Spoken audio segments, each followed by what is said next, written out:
Channel को subscribe करने के बाद घंटे को दबाना ना भूलें।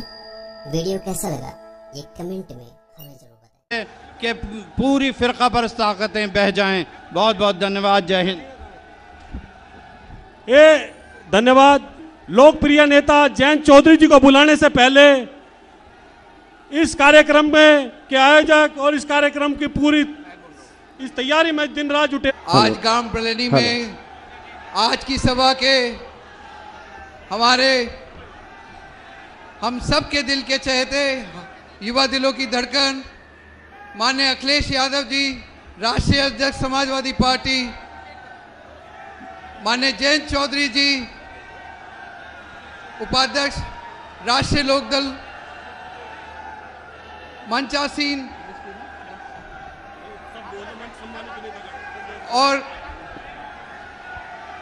मंचासीन श्रीमती चारू चौधरी जी और यहाँ पूरे गठबंधन के यहाँ मौजूद तमाम नेतागण, मंचासीन, मेरे सामने यहाँ पे ये बड़े जनसलाब में आप सब सम्मानित बुजुर्ग, नौजवान साथी, प्यारे बच्चों और मीडिया के बंधु,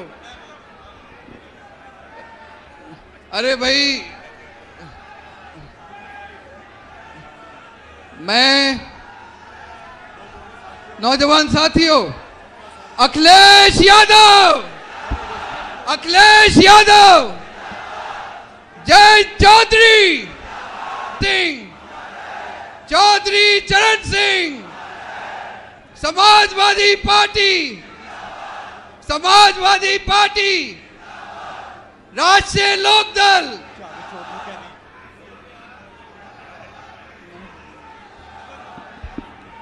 साथियों, सबसे पहले यहां मौजूद मैं आप सभी नौजवान साथियों का और बड़े जो यहां मौजूद हैं, मैं आप सबका बहुत बहुत धन्यवाद देता हूं। कि आप सब ने इस सभा को इतना बढ़िया बना दिया है, इतना शानदार बना दिया है। मैं क्योंकि राष्ट्रीय अध्यक्ष जी का इशारा हो रहा है कि मैं कम बोलूं, तो आपको मानते हुए अध्यक्ष जी पहली बात, क्योंकि इन्होंने पहल की। अभी मैं यहां आपके बीच मेरठ एक सभा करके आ रहा हूं, जहां आदरणीय मायावती जी भी उस मंच पे थी। अखिलेश जी अभी गाजियाबाद से होकर आपके बीच में आ रहे हैं। कल हमने पूरे देश के आगे देवबंद से एक सकारात्मक संदेश, भाईचारा का संदेश, महापरिवर्तन का संदेश देश भर को दिया। वहां जो लोग मौजूद होंगे, जिन्होंने वो दृश्य देखा होगा, वो जानते हैं कि आज जो लोगों में उत्साह है, जो उत्तर प्रदेश के मतदाता इंतजार करे बैठे हैं कि कब चुनाव होगा, इस उत्साह के आगे भाजपा का झूठ, भारतीय जनता पार्टी का झूठ, नफरत फैलाने की साजिशें, सरकारी तंत्र, धनबल, गुंडे, शराबी अंदाज,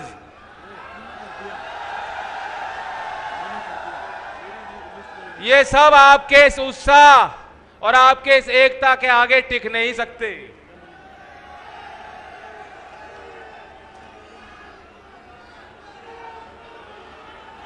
और आपका बड़ा फैसला आने वाली 11 तारीख को, आपका बड़ा फैसला इस देश में किसान और मजदूर की राजनीति को तय करने वाला फैसला होगा।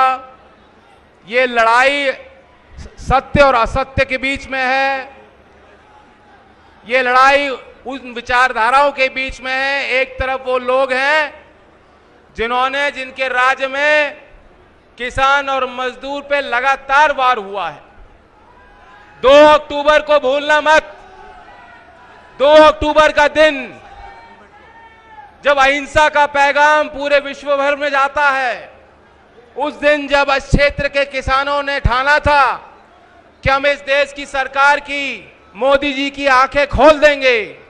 गन्ने का बकाया है, हमारी समस्याएं हैं, महंगी बिजली है, महंगा डीजल है, ट्रैक्टरों की समस्या है, और आप लोग जा रहे थे राजघाट पे और किसान घाट पर। ये उनका अहंकार था। उन्होंने लाठियां बरसाई, उन्होंने उन किसानों को रोका। मोदी जी ने वहां अपने घर बैठ के आदेश दिया कि इन किसानों को दिल्ली में घुसने मत देना। वो दिन, वो काला दिन आप भूलना मत। आने वाली गठबंधन जिता के देना है।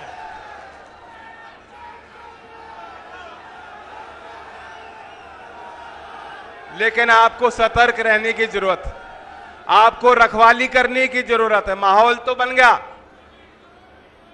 जिन्होंने चौधरी अजीत सिंह जी के कई चुनाव देखे हैं, चौधरी साहब के चुनाव संचालन की जिम्मेदारी आपके हाथों में रही है। आप जानते हो कि माहौल बन चुका है, लोगों का मन बन चुका है। बन गया कि नहीं बन गया? लेकिन आपको रखवाली करनी होगी। कल आखिरी दिन प्रचार का है। जिस तरह से मोदी जी ने आपको खेत में खड़ा कर दिया है चौकीदारी करने के लिए, एक एक वोट की चौकीदारी रखवाली आप करेंगे, तब जो है आपका विजय रथ आगे जाएगा और दिल्ली में आपकी आवाज पहुंचेगी।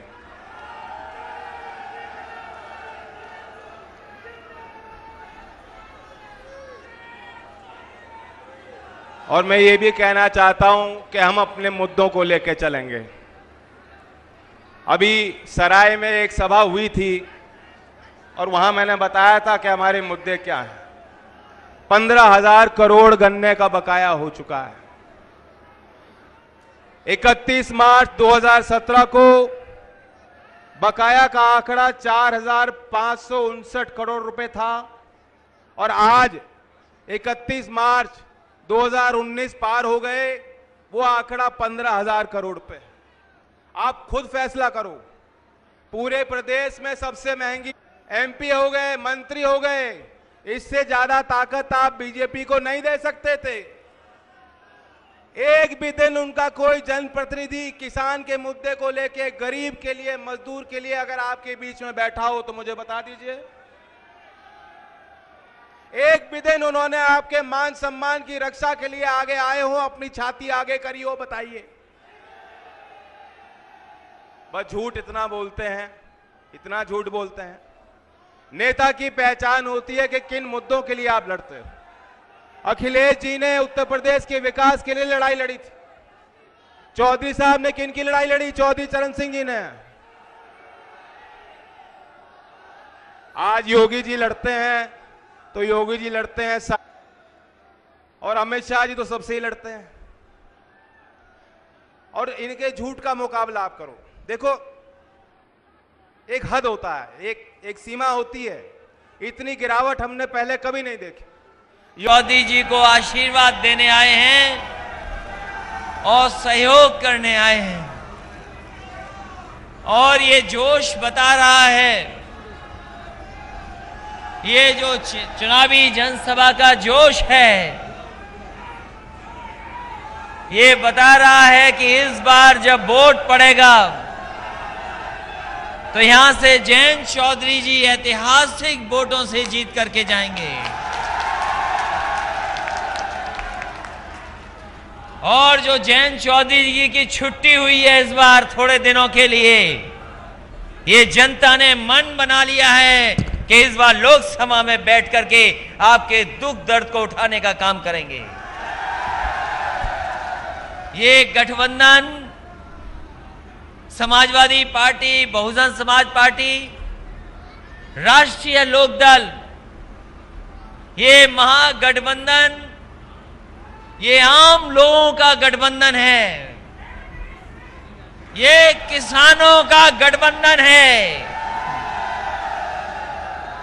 ये जो बोल रहे हैं कभी कभी कि महामिलावट है, वो जान जाएं कि ये गांव में गरीब किसान रहने वाले लोगों का ये ऐतिहासिक गठबंधन हुआ है और ये महामिलावट नहीं है। इन तीनों दलों ने तय किया है और आपके सहयोग से इस बार महापरिवर्तन होने जा रहा है। ये दिलों का गठबंधन है, ये दिलों का गठबंधन है, तीनों दलों का जो इतिहास बनाने का काम करेगा। मैं देख रहा हूं कि बहुत जोश और उत्साह है। ये लगता है जोश के सामने मशीनें कुछ कर नहीं पाएंगी। और याद रखे किसान भाइयों, ये जो दिल्ली न जाने वाली लाठी बरसी थी, इस बार वोट बरसाइए और उनको दिल्ली मत जाने दो। ये लाठी बरसाने वाले दिल्ली न जा पाए। पहले तो वो चाय वाला बनकर के हमारे और आपके बीच में आए थे और सुना इस बार चौकीदार बनकर के आए हैं।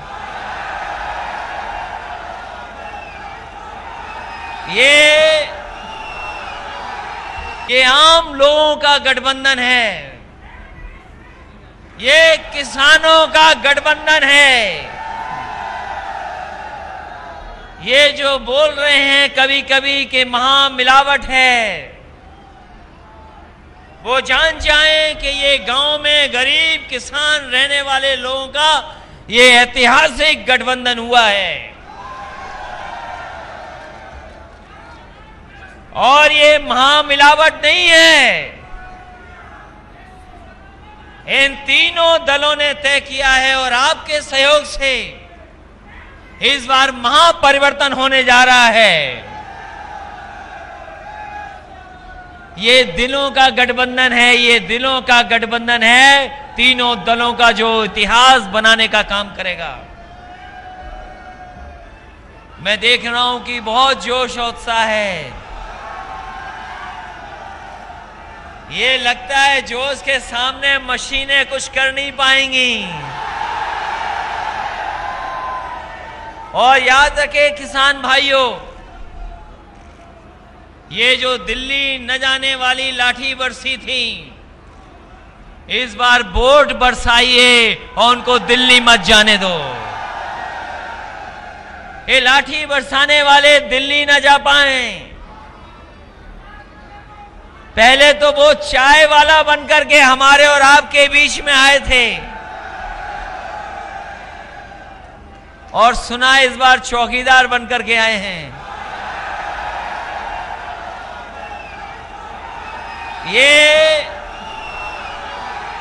ये उत्साह बता रहा है कि इस बार उनकी चौकी बचने वाली नहीं है। ये चौकी छीनने वाला चुनाव हो गया इस बार। तो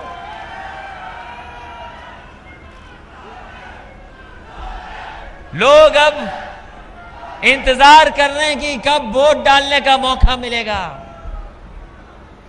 5 साल में जो तकलीफ दी है, परेशानी दी है, और याद रहे लोकतंत्र में जो सरकार जनता को दुख दर्द देती है, समय आने पर जनता उनसे हिसाब किताब करने का काम भी करती है। कहा था कि अच्छे दिन आएंगे, अच्छे दिन नहीं आए। कहा था कि हम करोड़ों लोगों को, नौजवानों को नौकरी देंगे, हमारी आपकी सब नौकरी छीन ली, नौकरी छीन ली। और किसानों को ना है तो हनुमान चालीसा पढ़ लो, अपने आप अंदर भाग जाएंगे। बता रहे कि स्मार्ट सिटी बनाएंगे, गाजियाबाद स्मार्ट सिटी। कहां स्मार्ट सिटी बने हैं, कोई हमें बता दो। कई स्मार्ट सिटी नहीं बने।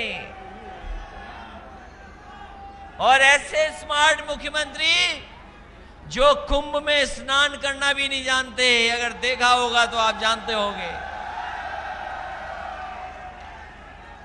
ये सरकार किस दिशा में जा रही है कोई नहीं जानता, कोई नहीं जानता।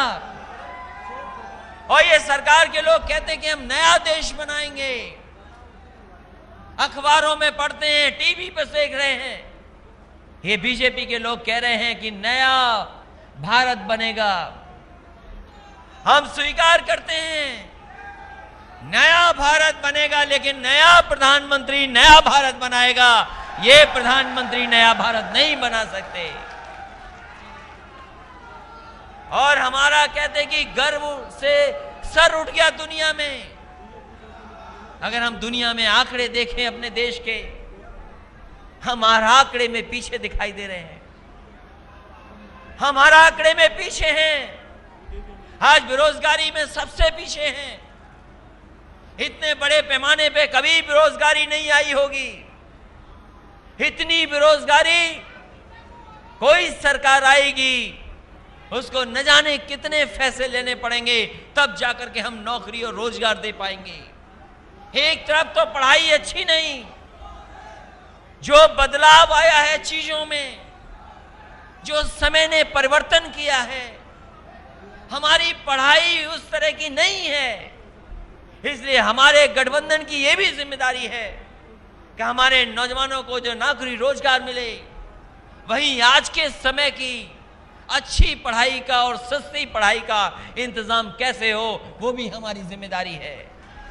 अगर देश हमारा दुनिया के मुकाबले चले तो हमें अपनी चीजें ठीक करनी पड़ेंगी। हमें अपना अस्पताल ठीक करना पड़ेगा जहां इलाज करना है गरीबों का। कॉलेज यूनिवर्सिटी बनाने हैं कि कम से कम हमारे नौजवानों का भाग्य अच्छा हो। अगर वो मेहनत करके कुछ करना चाहें तो वो मेहनत करके कर सकें। इस भारतीय जनता पार्टी ने तो हमारे नौजवानों के सपने भी तोड़ दिए। अब हमारा नौजवान सपने भी नहीं देख सकता, ऐसे ही हालात पैदा कर दिए हैं। किसान तो है ही बर्बाद। कहते थे 1.5 गुना हम लागत किए दे देंगे। बताओ किसी फसल का 1.5 गुना मुनाफा मिलाओ हमारे किसानों को तो बताइए। आपने अपना खून पसीना बहा करके गन्ना पैदा किया, पूरे प्रदेश देश के लोगों को चीनी पहुंचा दी। आज भी बकाया है। कहते थे 14 दिन में हम बकाया दे देंगे, लेकिन हमारे किसानों का भुगतान नहीं हुआ है।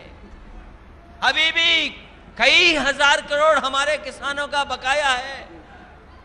कह रहे कि हम 500 रुपया और 2000 रुपया दे देंगे। आज संकल्प पत्र कह रहा है कि 6000 रुपया साल का महीने का देंगे हम किसानों को। हम जानना चाहते हैं जो खाद में से 5 किलो की चोरी की है, आखिरकार उसका हिसाब किताब कहां पर है, ये बता दो। बिजली महंगी कर दी, बिजली महंगी हो गई। जितना भी सामान हमारा किसान खरीद रहा है, गरीब खरीद रहा है, सब महंगा हो गया। कितनी जीएसटी लग रही है। अमीर लोग जो हीरा खरीद रहे हैं, हीरे खरीदते हैं, उन पे मामूली जीएसटी। और अगर हमारा किसान अपनी खेती के लिए और पैदावार के लिए कोई मशीन खरीद ले, ट्रैक्टर खरीद ले, तो उसमें जीएसटी 18 से लेकर के न जाने कितनी जीएसटी देनी पड़ रही है। अमीरों के लिए कम जीएसटी, अमीर सस्ते में ले ले सामान, लेकिन हमारा किसान महंगा सामान ले रहा है। नुकसान कर दिया, सबके सब मिल बर्बाद हो गए। न जाने कैसी सरकार है जो उद्योगपतियों से मिलकर के चल रही है। अगर हम नौजवानों के बीच में कोई बात कहने जाएं तो हमारा हवाई जहाज नहीं उड़ने दिया उन्होंने। अपनी पुलिस, अपने अधिकारी भेज दिए। लेकिन वहीं जब देश से उद्योगपति छोड़ करके जा रहे थे, किसी उद्योगपति को भारतीय जनता पार्टी ने नहीं रोका। सब पैसा लेके चले गए। और ये वही पैसा गया है जो हमारा आपका नोटबंदी के जमाने में बैंकों में जमा हुआ था। कहते थे कि हम और आप भ्रष्टाचार रोकेंगे। क्या भ्रष्टाचार रुक गया? अब तो प्रधानमंत्री काले धन पे भी नहीं बोल रहे हैं, न काला धन। समाजवादियों ने काम किया और समाजवादी लोगों ने कम से कम लैपटॉप भी बांट करके दिखा दिया जो उस जमाने में सरकार थी, और ऐसा लैपटॉप दिया है। हमें नहीं पता बागपत में जितने भी लैपटॉप उस सरकार में मिले होंगे आज भी चल रहे होंगे, आज भी खराब नहीं हुए होंगे। और ये सरकार जब कंप्यूटर से अपना भाषण पढ़ते हैं प्रधानमंत्री जी, जब प्रधानमंत्री जी अपना भाषण पढ़ते हैं तो शराब वाली बात सर जाने कहां से निकल करके आ जाती है।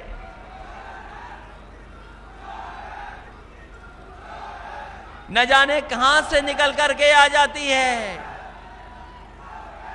पता नहीं किसने सिखाया उनको कि टेली प्रॉम्प्टर से पढ़ दो, और देखो अब तो उनको कंप्यूटर भी धोखा दे रहा है।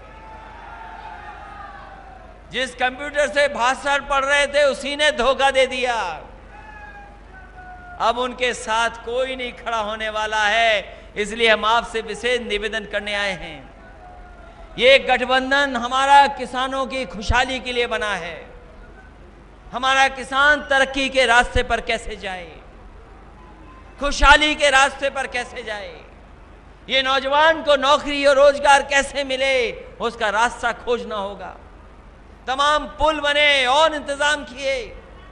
जो समाजवादी सरकार में पुल बनना भी शुरू हुए थे, या फिर काम रोक दिया या फिर पैसा रोक दिया, उन काम को पूरा नहीं होने दिया। मुझे याद है इसी क्षेत्र में एक छपरौली से पुल हमने स्वीकृत किया था। हरियाणा के मुख्यमंत्री जी और हमने मिलकर के तय किया था कि पुल बनाएंगे। उत्तर प्रदेश सरकार ने तो पैसा दे दिया, लेकिन जैसे ही बाबा जी वाली सरकार आई, पता नहीं क्या हुआ कि वो पुल नहीं बन पाया। जैसे गांव में गला घोटू बीमारी होती है जानवर को, वैसे ही सरकार को काम रोको बीमारी आ गई है।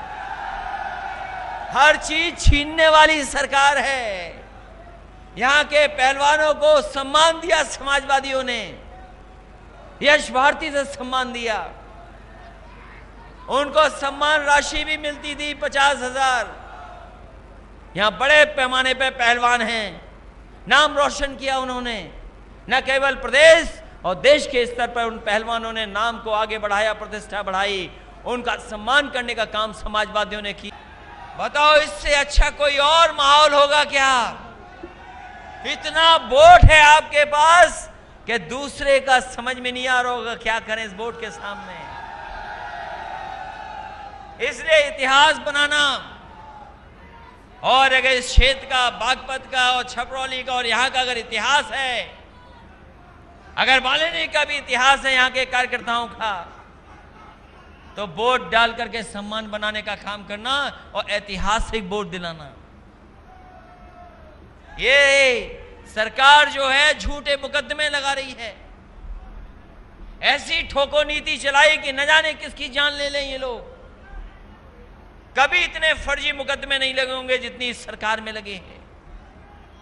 न जाने कितने बेकसूर। और यहीं का एक गुर्जर समाज का बेटा सुमित गुर्जर, उसको भी हत्या में फंसा दिया। और ये कोई जिम्मेदार अगर उसके लिए है तो प्रदेश के मुख्यमंत्री जिम्मेदार हैं, क्योंकि उन्होंने कहा कि ठोक दो। पुलिस को पता ही नहीं है किसको ठोक दें। कहीं पुलिस लोगों को ठोक रही है और कहीं लोग पुलिस को ठोक दे रहे हैं। ये बताओ, ऐसी ठोको सरकार है। ये फिर कह दे रहे हैं, फिर कह रहे हैं कि अब की बार इनकी सरकार जो नारा दे रहे हैं, ये उत्साह और जोश बता रहा है कि इस बार सरकार इन्होंने खो दी। इस बार इनकी खो दी सरकार है, जाने वाली सरकार है, आने वाली सरकार नहीं है। इसलिए विशेष निवेदन है हमारा किसान भाइयों से, नौजवान साथियों से, कि एक एक वोट जयंत चौधरी जी के पक्ष में डालना। क्या भरोसा लेकर के जाएं कि एक एक वोट मिलेगा उनको? इन्हें मदद करिए, सहयोग करिए और जिता करके इन्हें लोकसभा में भेजिए। यही निवेदन, यही अपील करने आया हूं। और जो महामिलावट वाले लोग हैं जो कह रहे हैं कि महामिलावट है, ये महामिलावट नहीं है, ये महापरिवर्तन वाला गठबंधन है। और हमें उम्मीद है कि आने वाले समय में देश को नया प्रधानमंत्री मिलने जा रहा है और नया प्रधानमंत्री हमारे किसानों का दुख दर्द समझेगा। नया प्रधानमंत्री खेतों की, गांव की खुशहाली लाने का काम करेगा। जो आज़ादी के बाद जो सम्मान गरीबों को नहीं मिल पाया है, वो सम्मान दिलाने का काम आने वाले समय में नया प्रधानमंत्री करेगा। इन्हीं शब्दों के साथ आप सबका बहुत बहुत धन्यवाद। इस उम्मीद और इस भरोसे के साथ कि एक एक वोट